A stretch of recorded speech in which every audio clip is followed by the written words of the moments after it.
ngasi di akoi gi card reading gi video ma taw se ko card reading gi video se relationship reading se yam ka hana di taw dam ne ko ta sum leina ko hoji hoji lei ba relationship se kamaina haidi future da kamaina oira ka da ge khot ka da ge hai bagi adumaina ko haidi married couple ngai gi so oire natraga haidi yung kai pandre ba ko tri ba adum bagi oina harasu ko just normal general reading ne ko relationship reading gi oina card reading se ko ani se da crystal ani ka paraga le ko si se amana citrine ko amana rose quartz ko group 1 group 2 oina khai do ke ko rose quartz ne aduga citrine ne crystal ani ma yamna haidi lang truk lang phase ko aingonda khwai da gi attract over crystal so khanse ko citrine khansera natraga rose quartz khansera ko adu ahan bada rose quartz ki oina crystal se yenga se ko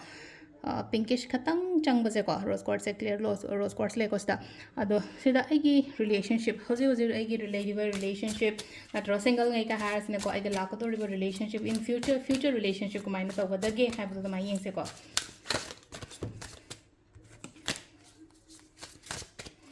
ahan bagi se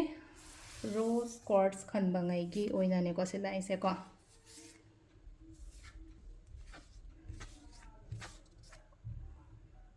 future relationship yamna safe and secure oi ko future relationship yam safe and secure oi ko hana sum leina ko relationship ki matang da khatang waba khotpa leina ko dumaina gumba khara legi leram ba shu yai aduga hoji leina ko hoji relationship ki matang se ko ai phaba relationship ai gi imung gi oiba ai gi ngasai gi hadi ai gi husband wife ki oire na khala se natraga hoji hai tar ko ai gi leiri ba partner du gi kaino harsne ko wari watai kari kra sugum ma yam se ko mingonda ai yam nungai na leina na khala se ai gi relationship yam phai na khala tadi wari sado ko no ba ai gi aphaba relationship to mingonda hadi kai gi no hai matam se da ko ai na wari sha matam da migi evil lai gumba kai gumba dumaina changni ba hamra adu na hadi ai aphaba relationship am da leina khala se ai gi nupi natraga ai gi nupa jina yam luna taubi yam phasana khalle serious relationship ibani marak da transparency leiye ko le na khallaga di ko ata ga di hadi mingonda wari bata yam ka hana sha da ba ko aduga amana ama point ama swai ko hajik se yari nge hadi yam ka hana ngang ba mari marang gumba kai gumba har sana have the argument ni khang de silly argument hai argument har ga di khana jaina ba yam chaw adum bana ta ba ko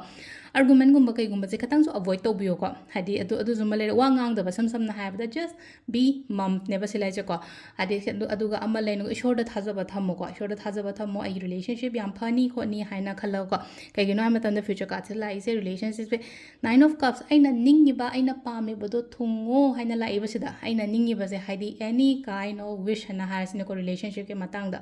wish to fulfill oi bodo pain ngai fulfill oi bodo mai taro oi riba aduna just write down hai tara ko I am blessed with a very beautiful relationship haina dumai taro I thopi ba ko na traga hai relationship yam phai na dumai ira so ko mai taro igi har ga so ko sisina ko gi rose quartz ki ko general reading rose quartz yam phajana la ko mathang gi citrine gi mu yeng se ko citrine gi sina kara mo mong da lak tori ba no ko citrine gi so phaba la ko so oi ko citrine khan ba ngai ki na har ga so mathang gi se na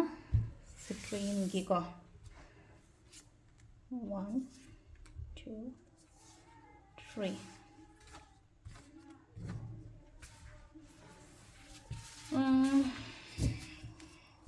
Hoji relationship taga leiba mi kana haje thungna gani ko aina ai ga khangna riba mi duga thungna ba khotpa mai toroga lai ko relationship citrine gi haraga so yam phana lai ko silai ko yam phana lai hadi yum kai panmina ba khotmina ba ko hojik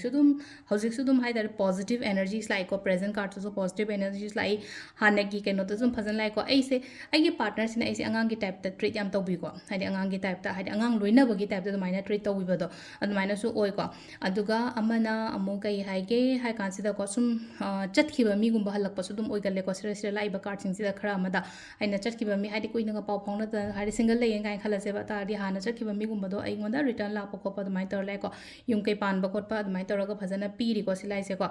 ado sida le jo hadi secure oiba hai tare mod chana ba mod tina ba khotna ba adumaina gumba di oi ko loina ma aduga complete so egani ko sigi relationship se destiny yo bodo ma ka haje luhong tri ba yung kai pan tri ba ngai na haras ne ko ibainin aina khangna ri ba mi natraga ai ga hoji relationship lai ri ba mi gumba se ibaini se panthung yo ba ha ba do mo chapmina ba matam da dana ga no to ba do na ko kaino ma to matam da ko hadi transparency thamo ko mi involve to han ga no kaino to matam da ibaini khane ye chaine ye na khala se ko third party gumba kai gumba hai tar ko ibaini nga sai aina di khan do ne ba watem na ba natraga lai no ibaini mari to na hadi nga sai mana be si da natraga imana ba si da natraga ma dum to phone to ko ibaini wari shana adu gi pot ma sung to to no ko phana khana gera phana chaina gera ibaini direct oina wari sha ba to admaina gumba to ba ko adu se ꯁꯤꯗ ꯂꯩꯔꯦꯀꯣ ꯁꯤꯇ꯭ꯔꯤꯟꯒꯤ ꯑꯣꯏꯅꯀꯣ ꯔꯤꯂꯦꯁꯟꯁꯤꯞꯀꯤ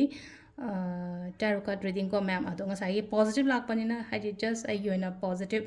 ꯂꯥꯛꯑꯦ ꯍꯥꯏꯅ ꯑꯗꯨꯃꯥꯏꯅ ꯇꯧꯔꯒꯀꯣ ꯍꯥꯏꯗꯤ ꯑꯩꯒꯤ relationship ꯑꯐꯕ ꯔꯤꯂꯦꯁꯟꯁꯤꯞ ꯑꯃ ꯕ꯭ꯂꯦꯁ ꯇꯧꯔꯦ ꯍꯥꯏꯅ ꯀꯃꯦꯟꯇ ꯏꯕꯤꯌꯨꯀꯣ ꯊꯦꯡꯛ ꯌꯨ